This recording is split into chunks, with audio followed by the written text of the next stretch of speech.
Here Died by Henry Lawson. There's many a schoolboy's bat and ball that are gathering dust at home, for he hears a voice in the future call, and he trains for the war to come.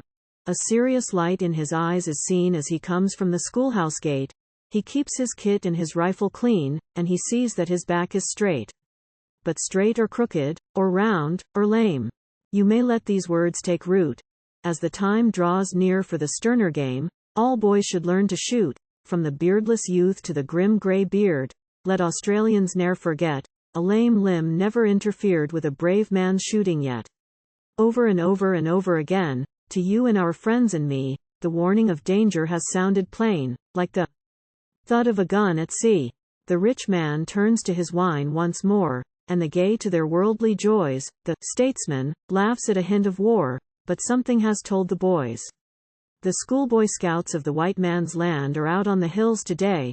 They trace the tracks from the sea beach sand and sea cliffs grim and grey. They take the range for a likely shot by every cape and head, and they spy the lay of each lonely spot where an enemy's foot might tread.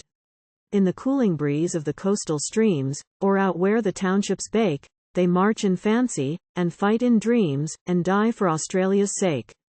They hold the fort till relief arrives, when the landing parties storm, and they take the pride of their fresh young lives in the set of a uniform, where never a loaded shell was hurled, nor a rifle fired to kill. The schoolboy scouts of the southern world are choosing their battery hill.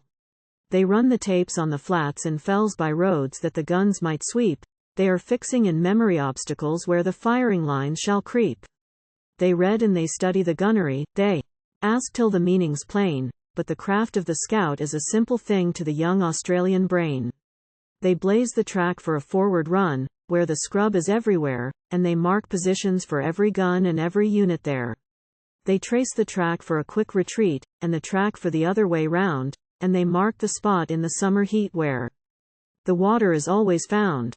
They note the chances of cliff and tide, and where they can move, and when, and every point where a man might hide in the days when they'll fight as men. When silent men with their rifles lie by many a ferny dell, and turn their heads when a scout goes by, with a cheery growl, all's well, and scouts shall climb by the fisherman's ways, and watch for a sign of ships, with stern eyes fixed on the threatening haze where the blue horizon dips.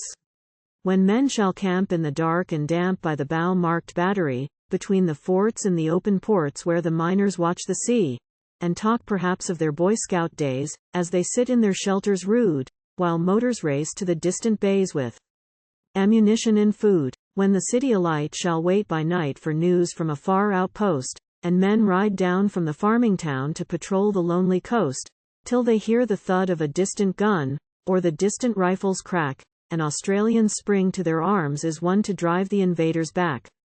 There'll be no music or martial noise, save the guns to help you through, for a plain and shirt-sleeve job, my boys, is the job that we'll have to do.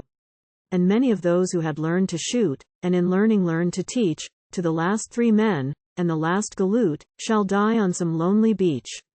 But they'll waste their breath in no empty boast, and they'll prove to the world their worth, when the shearers rush to the eastern coast, and the miners rush to Perth. And the man who fights in a Queenscliff fort, or up by Keppel Bay, will know that his mates at Bunbury are doing their share that day.